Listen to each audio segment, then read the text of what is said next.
Chunk 1. Les rues devant le Parlement étaient en effervescence. Des journalistes avec des caméras, des manifestants avec des pancartes, des politiciens se faufilant dans des voitures noires. C'était censé être une journée de débat de routine, mais ce qui s'est déroulé est devenu l'un des spectacles royaux les plus explosifs de mémoire récente. A-t-il trouvé son sac et, a décidé, écoutez, nous l'avons fait 5 ans à votre façon. Nous le faisons à ma façon maintenant. Ça ne marche pas. Ou parlons-nous, vous savez, simplement de l'image que vous venez de peindre sur scène au concert 805 en direct. Sommes-nous à la recherche de quelque chose et trouvons-nous des choses qui ne sont pas là? Parce que ce jour-là, le prince Harry ne s'est pas contenté de se présenter. Il a éclaté. Selon de nombreux témoins oculaires, Harry est arrivé sans prévenir, sortant d'un VUS noir juste au moment où le convoi du roi Charles s'arrêtait aux portes. La sécurité a été prise au dépourvu. Il n'avait-il pas été informé de la présence de Harry, et le protocole concernant les déplacements du monarque est généralement hermétique. Le visage de Harry était pâle, sa mâchoire serrée, ses yeux brûlants d'un mélange de rage et de désespoir. Alors que Charles sortait de sa voiture, flanqué d'aide et de gardes du corps, Harry s'est précipité. Oh non, je pense que nous ne voyons en fait qu'une fraction de ce qui se passe à huis clos. Qu'il soit aussi dédaigneux envers elle en public, sur une scène, dans un clip qui ne manquera pas de devenir viral. Je veux dire, Harry est né pour ça. Sabal, tu te souviens du clip Sénal comme ça? Cela a fait exploser sa relation avec Sénal. Meghan qui monte sur scène, écartant du coude le docteur Sophie Chandaka. Il sait mieux. La foule a haleté lorsqu'il a élevé la voix. Pas en signe de salutation, pas par respect, mais par fureur. Vous m'avez coupé les vivres, vous m'avez laissé sans rien. Les mots ont résonné dans l'air, résonnant sur les murs de pierre de Westminster. Charles s'est figé à mi-chemin, son expression se crispant, tandis que la sécurité bougeait instinctivement pour bloquer Harry. Chunk 2. Mais Harry a avancé, sa voix se brisant alors qu'il criait à nouveau. « Vous m'avez réduit au silence, père. Vous avez fait de moi le méchant. Elle est irrattrapable. Elle ne peut pas s'en empêcher. Harry ne sera pas autorisé à avoir un seul moment qui lui soit propre, et elle n'est célèbre que grâce à lui. » Des halètements ont parcouru les spectateurs. Les caméras ont pris des photos avec frénésie. Certains spectateurs ont même commencé à filmer alors que le visage de Harry devenait rouge, sa poitrine se soulevant à chaque syllabe. Et puis, le moment auquel personne ne s'attendait. Juste au moment où Charles détournait la tête, refusant de s'engager, Harry a titubé en arrière, serrant sa poitrine, ses jambes se dérobant sous lui. Devant le Parlement, devant son père, devant le monde entier, le prince Harry s'est effondré. La scène était chaotique. Des cris ont rempli l'air alors que la sécurité se précipitait, tiraillée entre la protection du roi et la ruée au secours du prince déchu. Pendant tout ça stonte une fraction de seconde, Parliament Square était silencieuse, figée dans l'incrédulité. Et puis, la tempête a frappé. Et je pense qu'il se réveille un peu. Je pense qu'il se réveille à tout ce qu'il a renié pour elle, son travail, sa famille d'origine, sa patrie, sa raison d'être. Il le fait. Que fait-il toute la journée? Que fait-il toute la journée? Elle est coupée de Spotify Lemonada. Netflix est maintenant à distance. Ils n'accueilleront ces deux-là que s'ils sont prêts à vendre plus de secrets royaux, ce qui est avilissant. Et juste un rappel, chaque tweet supprimé, fausse déclaration et dissimulation de relations publiques prend des heures à reconstituer. Si vous voulez aider cette chaîne à continuer, cliquez sur le bouton « Rejoindre » et devenez membre. Nous continuerons à dénoncer ce qu'ils ne feront pas. D'accord, c'est avilissant. Vous vendez des eaux usées. Des eaux usées. Chunk 3. Et celle-ci est là à se promener pour essayer de se faire remarquer. Vous savez, c'est un événement pour les premiers intervenants qui ont risqué leur vie pour sauver des maisons et des personnes riches comme vous. Et elle ne peut même pas laisser les premiers intervenants avoir leur moment. Elle est insupportable. L'effondrement était comme une bombe qui explosait au ralenti. Une seconde, Harry criait, sa voix résonnant sur Parliament Square. L'instant d'après, il était au sol, son corps affalé sur le trottoir, ses mains toujours serrées contre sa poitrine. La foule a éclaté. Des halètements, des cris, le piétinement frénétique, alors que les journalistes se précipitaient pour immortaliser l'instant. Des téléphones ont jailli dans les airs, des flux en direct bourdonnant sur Twitter et TikTok avant même que la sécurité puisse réagir. Les gardes du palais se sont déplacés instantanément, moitié se ruant autour de Charles, le protégeant du chaos, tandis que les autres se précipitaient vers Harry. La décision en une fraction de seconde a tout révélé. Pour la monarchie, la sécurité du roi passe toujours en premier. Mais ce qui a le plus troublé les témoins, ce n'est pas l'effondrement d'Harry, c'est le visage de Charles.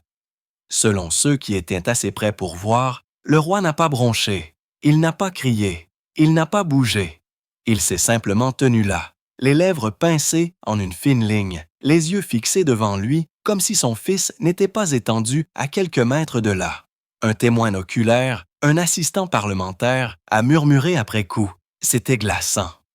Charles l'a regardé droit dans les yeux, puis l'a dépassé du regard. Pendant ce temps, Meghan n'était pas là. Les alliés habituels de Harry non plus.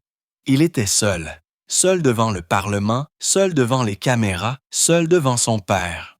La sécurité a fini par l'atteindre, le roulant sur le côté, vérifiant sa respiration, criant après un médecin.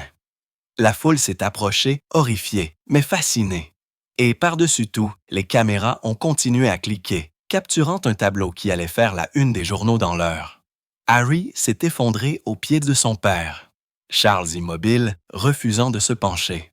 À l'intérieur de Westminster, des députés ont été mis à l'écart en pleine session, alors que des murmures se répandaient. Le prince est à terre dehors, criant sur le roi. Ce n'était plus seulement un éclat de voix. Chunk, 4. C'était un scandale international. En quelques secondes, le trottoir devant le Parlement s'est transformé en une zone de triage improvisée. Les gardes de sécurité se sont agenouillés à côté de Harry, retirant sa veste et desserrant son col alors qu'il luttait pour respirer. Son visage était devenu pâle, la sueur striant ses tempes, sa poitrine se soulevant par courtes rafales superficielles. Un médecin a sprinté depuis un poste d'ambulance voisin, se frayant un chemin à travers la foule alors que les aides criaient « Dégagez le passage !» Les touristes et les journalistes ont été repoussés par des barrières, mais les téléphones ont continué à enregistrer, capturant chaque seconde angoissante. Certaines vidéos ont même capté les mots rauques de Harry alors qu'il essayait de se relever. Il n'écoutera pas. Il n'écoute jamais. Le médecin a placé une main fermement sur son épaule, le forçant à se rasseoir, vérifiant son pouls. Un témoin l'a décrit en détail. Ce n'était pas seulement de l'épuisement. Il avait l'air brisé, comme si les cris lui avaient arraché quelque chose. Pendant ce temps, les aides flottaient nerveusement, débattant à voix haute s'il fallait précipiter Harry à l'intérieur du Parlement même. Un geste qui signalerait l'unité royale, ou l'emmener discrètement pour éviter les caméras. La division a créé le chaos, les ordres volant dans les deux sens. Et au-dessus de tout cela planait la silhouette de Charles, protégé derrière un mur de sécurité. Il est resté debout, l'expression dure. Il ne s'est pas penché. Il n'a pas fait un pas en avant. Cette immobilité est devenue l'image déterminante, un roi impassible, alors que son fils haletait à ses pieds. Au moment où les ambulanciers sont arrivés avec la civière, le corps de Harry était devenu mou, son bras pendant alors que la sécurité le soulevait. La foule a crié des questions. Est-ce qu'il va bien? Le roi a-t-il dit quelque chose? Mais aucune réponse n'est venue. Au lieu de cela, Harry a été précipité dans une ambulance qui attendait. Sirène hurlante, alors que Charles était escorté dans la direction opposée, directement à travers les grandes portes du Parlement. Un homme s'est effondré, un homme a continué, et la nation a regardé les deux avec incrédulité. À l'intérieur du Parlement, l'atmosphère s'est passée, c'était de la formalité à la panique en quelques minutes. Charles avait à peine franchi les portes que les aides l'ont précipité dans une pièce latérale, loin des caméras et des députés. L'expression du roi était rigide, mais sa voix, selon un initié, était assez tranchante pour traverser la pièce. Chunk 5. Contenez ça maintenant. Les téléphones ont vibré dans toutes les poches alors que les notifications explosaient. Des images de l'effondrement de Harry étaient déjà sur Twitter et TikTok. Des hashtags grimpant à la seconde. Des clips le montraient en train de crier sur Charles, puis de s'effondrer au sol. Au moment où le personnel de communication du palais a ouvert ses ordinateurs portables, l'expression « Harry Down » était en tendance mondiale. Un débat houleux a éclaté dans la Chambre. Certains conseillers ont plaidé pour la compassion. Une déclaration rapide reconnaissant l'inquiétude pour la santé de Harry. D'autres ont insisté sur le silence, avertissant que toute reconnaissance donnerait l'impression que Charles avait abandonné son fils en public. Un aide aurait claqué. Si nous l'ignorons, il a l'air insensible. Si nous l'admettons, il a l'air coupable. Il n'y a rien à gagner ici. Pendant ce temps, le bureau de William était contacté depuis Kensington Palace.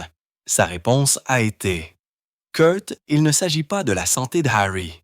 Il s'agit de protéger l'institution. » Alors que le débat faisait rage, Charles se tenait à la fenêtre, regardant la place en contrebas où des lumières bleues clignotantes entouraient. L'ambulance qui emmenait son plus jeune fils. Des témoins à l'intérieur de la pièce ont dit que ses mains tremblaient légèrement, bien que sa voix n'ait jamais faibli. « Nous ne nous inclinons pas devant le spectacle », a-t-il dit froidement, « pas même le sien. » Au moment où Charles est entré dans la chambre pour la session parlementaire, l'équipe de crise avait ses ordres. Retarder, distraire et noyer les gros titres. Mais à l'extérieur, le monde n'attendait pas, car à ce moment-là, quelqu'un à l'intérieur de l'ambulance avait déjà commencé à divulguer des détails sur l'état de Harry. Les portes de l'ambulance se sont refermées, les sirènes hurlant alors que Harry était emmené à toute vitesse de Parliament Square. Mais en quelques minutes, des murmures sur ce qui s'était passé à l'intérieur de ce véhicule ont commencé à filtrer, et ils étaient dévastateurs. Selon un ambulancier qui a parlé plus tard hors des ondes, Harry dérivait entre conscience et inconscience, marmonnant des mots qui ont ébranlé même les premiers intervenants les plus endurcis. L'un d'eux s'est souvenu l'avoir entendu murmurer entre ses dents serrées. « Il ne me pardonnera pas. Il ne le fera jamais. » Un autre a affirmé que le ton de Harry passait de brisé à furieux à un moment donné, saisissant le poignet du médecin et râlant. « Dites-lui que je ne suis pas l'ennemi. Dites-lui que je suis toujours son fils. » L'équipe a surveillé ses signes vitaux. Fréquence cardiaque élevée, réponse au stress sévère, déshydratation limite. Tous les signes d'une personne soumise à une immense tension émotionnelle. Pourtant, le moment le plus glaçant est survenu lorsque Harry aurait frappé faiblement du poing contre la civière et crié « Il m'a regardé comme si je n'étais même pas là. » Les agents de sécurité qui l'accompagnaient ont essayé de le calmer, l'avertissant d'économiser ses forces, mais Harry ne s'arrêtait pas. Des témoins ont dit qu'il répétait les mêmes mots encore et encore jusqu'à ce que sa voix l'abandonne. Il n'écoutera pas. Il n'écoutera pas. Au moment où l'ambulance a atteint St. Chunk 6, Thomas Hospital, Harry était tombé silencieux, sa tête tournée vers la fenêtre, les yeux vitreux. Les images de lui étant transportées sur une civière, pâle, épuisé, sa main couvrant son visage, se sont répandues instantanément sur toutes les chaînes d'information. Et alors que le monde absorbait ces images, le fossé s'est creusé. Un père qui est entré au Parlement et un fils qui a été précipité à l'hôpital. Le palais voulait le silence, mais les fuites de l'ambulance ont assuré que le silence ne tiendrait pas. À 9600 km de là, à Montecito, Meghan a été réveillée en sursaut par une avalanche d'appels et d'alertes. Son téléphone vibrait avec des gros titres qui clignotaient sur tous les écrans. Le prince Harry s'effondre devant le Parlement. La sécurité l'a traîné après avoir crié sur le roi. Pour Meghan, ce n'était pas seulement un choc, c'était de la fureur. Selon un initié, elle arpentait leur cuisine pieds nus, le téléphone à la main, sa voix s'élevant à chaque mise à jour. Elle aurait claqué sur un aide proche lors de l'appel. Ils vont manipuler ça pour le faire paraître faible. Ils vont manipuler ça pour le faire paraître fou.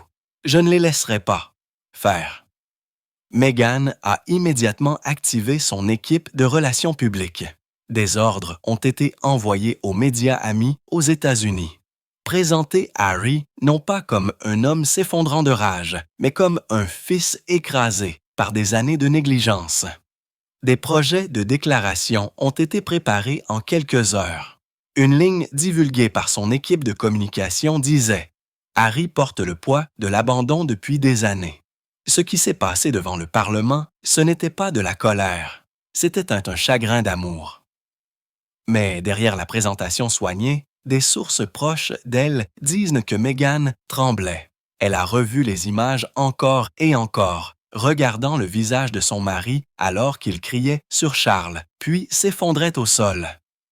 Elle aurait murmuré à un ami lors d'un appel privé. « Il y est allé pour moi, il a crié pour moi, et il est tombé seul. » Sa colère est devenue personnelle. Meghan a dit à son cercle que le refus de Charles de même se pencher vers Harry était la preuve d'une cruauté que le monde doit voir.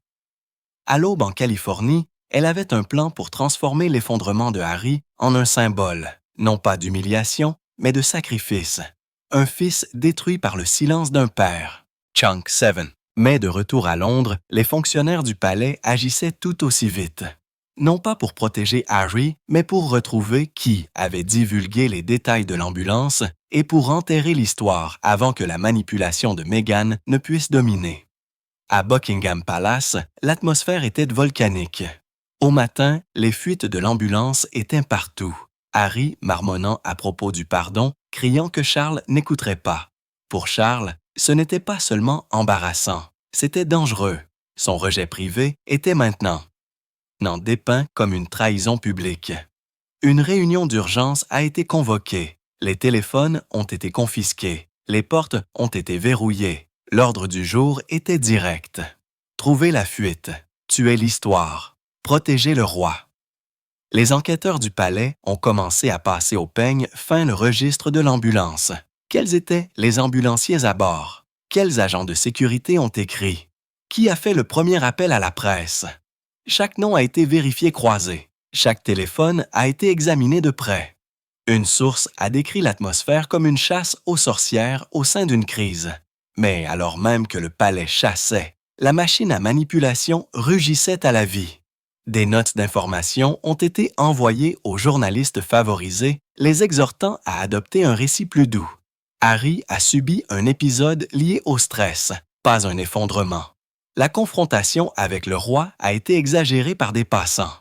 Charles a exprimé une inquiétude discrète pour le bien-être de son fils à huis clos. Rien de tout cela ne correspondait aux images. Rien de tout cela ne correspondait aux fuites. Mais le palais pariait sur le doute. Chunk 8. S'il pouvait brouiller les pistes, le récit de Meghan ne se poserait pas aussi facilement. Un haut cordier l'a résumé en des termes qui ont ensuite fuité. Il ne s'agit pas de vérité, il s'agit de bruit. Si nous pouvons faire assez de bruit, le monde ne saura pas quoi croire. Pendant ce temps, les aides proches de William ont poussé à une approche plus dure. Ils voulaient dépeindre Harry comme instable, imprudent, un homme inapte à être près de la monarchie. Le résultat a été une stratégie divisée.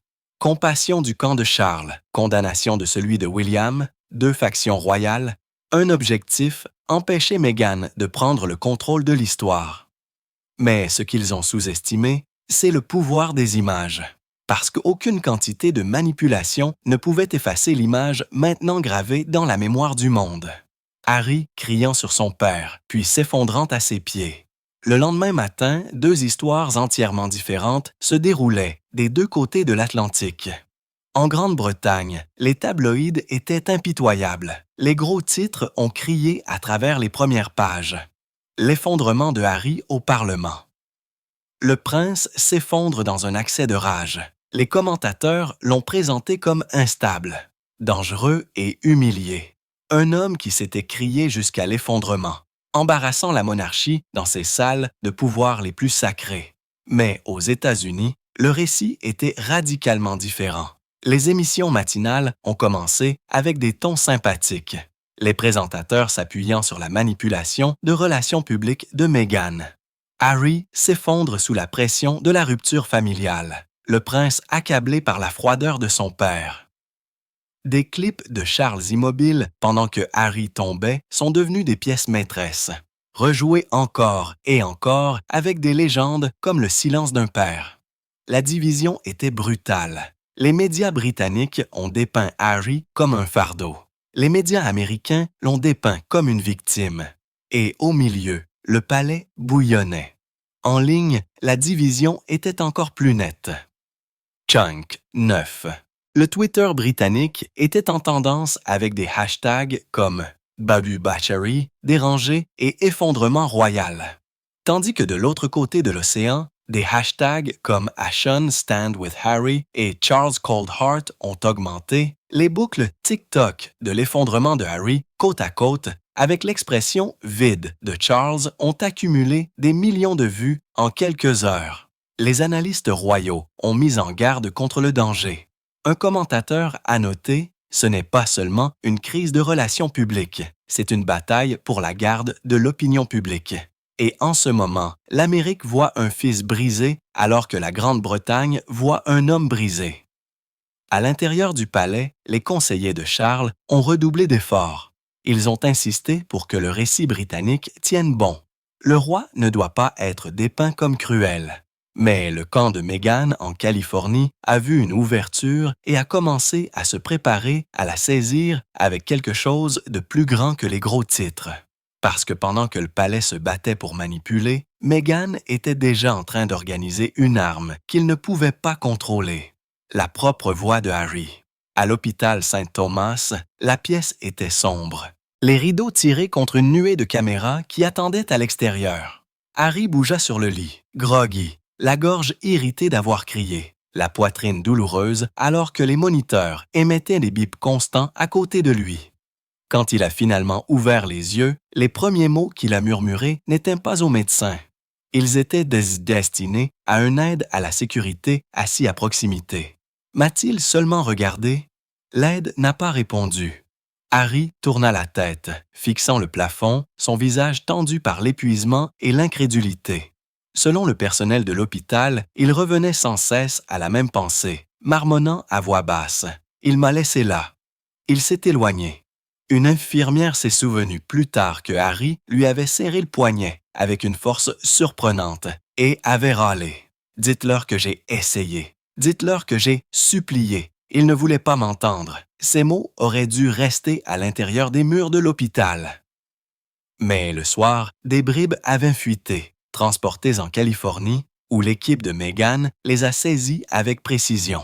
Quelques heures plus tard, des médias américains ont publié des articles citant des sources proches des Sussex. Premier mot de Harry à l'hôpital. Il s'est éloigné de moi. Plaidoyer du prince. J'ai essayé. Il ne voulait pas m'entendre. 10. Le moment n'était pas un hasard. Alors que les tabloïds britanniques appelaient encore cela un effondrement, le camp de Meghan a recadré l'ensemble de l'effondrement comme un moment de chagrin d'amour, un fils rejeté aux yeux du monde entier. À l'intérieur du palais de Buckingham, Charles a été informé de la fuite. Sa réponse, selon un initié, était glaciale. Alors maintenant, le lit d'hôpital de mon fils est devenu sa scène. Mais Meghan n'avait pas ce fini. Elle préparait déjà quelque chose qui transformerait l'effondrement de Harry d'un scandale en un spectacle mondial. Une apparition télévisée où Harry parlerait pour lui-même. À la fin de la semaine, le monde ne parlait pas seulement de l'effondrement de Harry. Il attendait son prochain mouvement. À Montecito, l'équipe de Meghan avait déjà établi les grandes lignes d'une interview télévisée de haut niveau. Un réseau américain sympathique tournait autour, avide d'exclusivité. Des titres de projet ont été proposés. La vérité de Harry, l'effondrement qui a secoué la couronne. Mais à Londres, les initiés du palais étaient en mode de contrôle total des dommages. Les conseillers de Charles ont commencé à s'appuyer sur les diffuseurs, les avertissant des conséquences irréparables s'ils donnaient à Meghan et Harry une plateforme pour transformer Parliament Square en une arme contre la monarchie. Les avocats ont discrètement rédigé des lettres. Des canaux de communication ont été ouverts. La pression était forte. Et au centre de tout cela se trouvait Harry, pâle, convalescent, fixant les murs de sa chambre d'hôpital, tandis que deux mondes exigeaient qu'il choisisse un camp. Selon un ami proche, Harry a admis dans un murmure « Si je parle, je le détruis. Si je reste silencieux, je me détruis. » Pour Meghan, le choix était évident. Elle l'a exhorté à rendre public, à dire la vérité avant que le palais ne réécrive l'histoire. Mais pour Harry, l'hésitation était plus profonde. Malgré la fureur, malgré le rejet, une partie de lui s'accrochait encore à l'homme qu'il avait appelé père. Une infirmière s'est souvenue l'avoir entendu tard dans la nuit, voix rauque parlant dans le noir. J'ai crié comme un soldat, mais tout ce que je voulais, c'était qu'il se retourne. Les caméras attendaient. Chunk, 11. Le palais se préparait. Meghan poussait, mais Harry était tiraillé entre la vengeance et le silence, entre le fils qui s'était effondré à Parliament Square et le prince qui ne pouvait toujours pas se séparer de l'ombre de son père. Et ainsi, le monde a retenu son souffle, attendant de voir si la prochaine fois que Harry se tiendrait devant les caméras, il serait un fils brisé, cherchant la réconciliation ou l'arme finale contre la monarchie elle-même.